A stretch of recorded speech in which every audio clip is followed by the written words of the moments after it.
Monsieur Soleil, tellement il faisait chaud que ma vue était devenue toute floue. Je m'appelle Patrick et je vais partager avec vous mon histoire.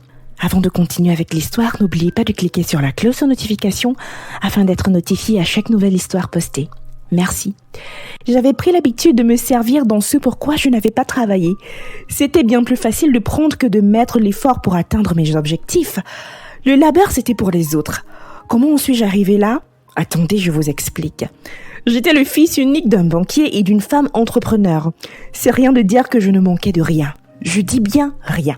Je poursuivais mes études dans une école privée, très chère. J'avais le gîte, le couvert et surtout, j'étais très stylée. Ah, la belle époque. J'avoue que j'aurais dû faire d'autres choix. Puis est arrivée l'adolescence.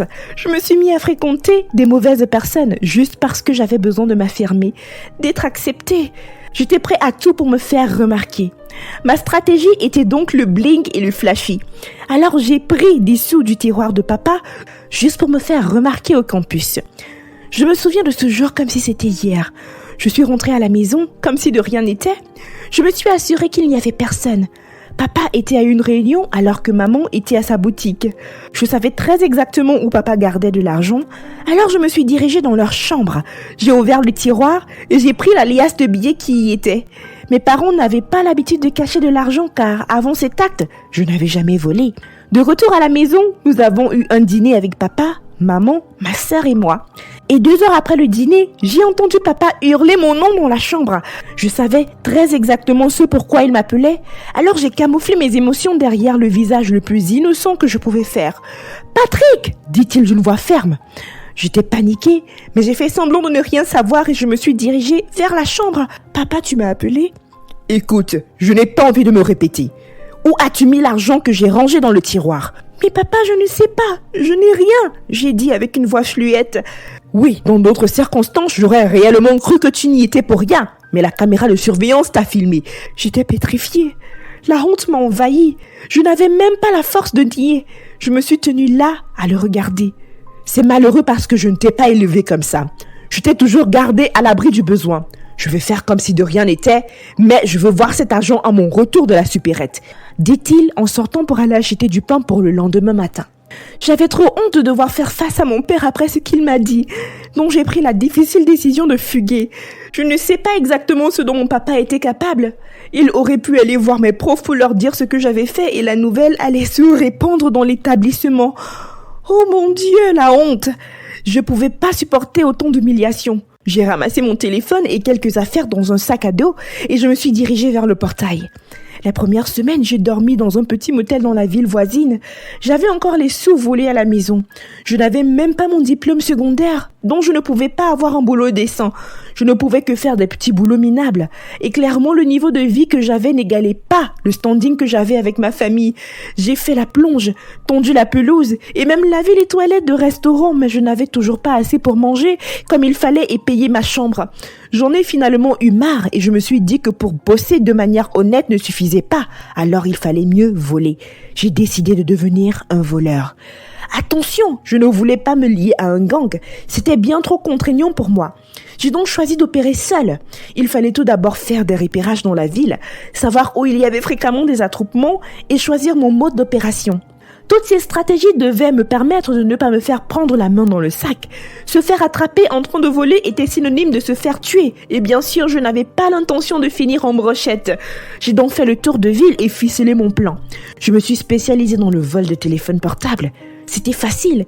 Ils étaient petits, donc faciles à transporter et surtout pratiques à transporter et revendre. Les premiers coups se sont passés comme sur des roulettes. Et parmi le butin, il y avait 2 iPhones. J'en avais au moins pour 300 000 francs d'argent de poche. Juste comme ça. J'y ai pris goût. J'en voulais toujours plus. Alors j'ai multiplié les coups et de jour comme de nuit. Tellement je faisais des ravages dans les environs que j'ai attiré l'attention d'autres pickpockets dans la zone. Ce n'était pas bon pour leurs affaires qu'il y ait un autre voleur qui leur ravisse la vedette. Il fallait m'évincer. Ils m'ont tendu une embuscade. Ils m'ont frappé pour me donner un avertissement. Alors j'ai pris la décision de m'éloigner de là et de trouver un autre coin où j'allais me faire des sous sans risquer ma vie. Je suis allée installer mon quartier général dans le quartier administratif. J'ai modifié mon mode d'opération. Désormais, je volais durant les heures de pointe, pile au moment où les travailleurs sortaient pour travailler ou aller en pause. Durant ces moments-là, Ils avaient tendance à être pressés, donc étaient moins vigilants. C'est là où j'entrais en jeu et je prenais leur portable et leur portefeuille. De plus, j'étais très propre et bien habillée. Personne ne se méfiait de moi. J'ai sévi pendant des semaines entières à voler par-ci par-là sans me faire prendre. C'était devenu une seconde nature. Et tout l'argent que j'obtenais partait en nourriture et autres emplettes futiles. De toute manière, mon stratagème était parfaitement huilé. Je n'avais rien à craindre a priori. Enfin, c'est ce que je croyais. C'était un jeudi après-midi, l'heure de pause. C'était le moment pour moi de sortir opérer. Il faisait très chaud, mais rien ne pouvait m'empêcher de passer à l'action. J'ai vu cette jeune dame entrer dans le taxi. Elle avait une robe ample. Je présume qu'elle allait pour sa pause déjeuner. C'était une proie facile, donc je l'ai suivie. Elle a emprunté un taxi qui devait la déposer 2 rues plus loin. Je suis entrée dans le même taxi et nous nous sommes mis à rouler. Il fallait à tout prix que je fasse diversion. Alors j'ai entamé un débat qui a tout de suite emporté le chauffeur et la dame dans une discussion échauffée. C'était tellement facile de les envoyer valser. J'ai lancé un sourire narquois. Ça n'a pas mis long et d'autres hommes sont entrés dans le taxi et de fil en aiguille ont aussi plongé dans la discussion. C'était tellement convivial qu'ils ont baissé leur garde et du coup j'ai pu soutirer les téléphones des 2 messieurs et de la dame qui était ma cible principale. Je vous l'avais dit, c'était tellement facile que je me suis dit que les astres étaient de mon côté. Comme prévu, elle est descendue, mais à ma grande surprise, les 2 autres passagers et le chauffeur se sont tournés vers moi. Ils m'ont demandé de fouiller mes poches et de faire sortir leur contenu. Mon cœur a fait un bond. Je savais qu'ils allaient me faire baver s'ils voyaient leur téléphone en ma possession. Alors j'ai essayé de faire diversion et me suis mis à vociférer en leur proférant des menaces. Et puis j'ai remarqué que la dame qui était descendue du taxi était encore là devant nous et passait un appel.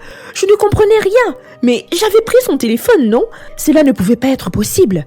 Je n'ai même pas eu le temps de comprendre ce qui se passait que les hommes à l'intérieur du taxi m'ont saisi par la ceinture, puis m'ont fouillé les poches, puis l'un d'entre eux m'a dit mes droits.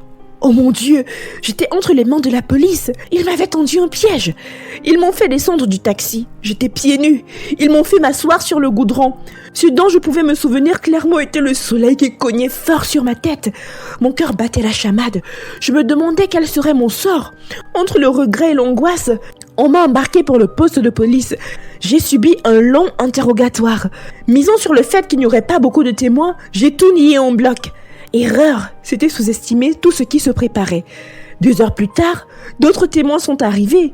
Ils ont tous dit des témoignages qui concordaient à la façon dont j'ai volé leur portable. Et le comble, j'avais été arrêté, la main dans le sac. J'ai craqué et j'ai avoué les faits. Une perquisition a été faite où je vivais et des portables que je n'avais pas encore vendus étaient là. J'étais fait comme un rat. La sensation de honte que j'avais éprouvée le jour où papa m'a pris en flagrant délit de vol a rejailli et j'ai fondu en larmes. J'aurais dû suivre le bon chemin. J'aurais dû écouter la voix de la raison et travailler honnêtement. Qu'est-ce qui m'a pris? 2 semaines plus tard, mon procès a eu lieu. J'ai été reconnue coupable de vol aggravé.